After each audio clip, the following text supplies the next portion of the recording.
Ako si Andrea, operator ng 60cm dito sa SP Divisora. Gamit ito na 7 araw na may total 304 meters.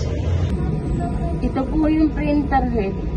Ang huling palit po sa color, December 2024. Sa white naman po, January 2025. Ito naman po yung cupping na may 60% good condition pa po. Head clean.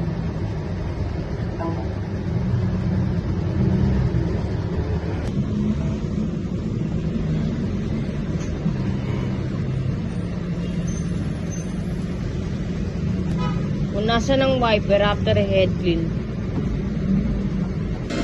Nasal check.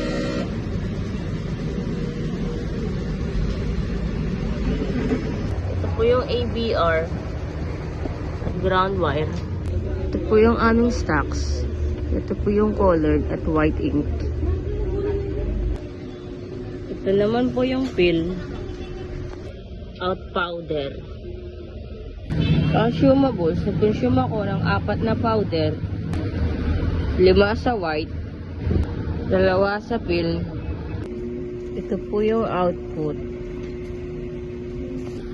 at daily checklist.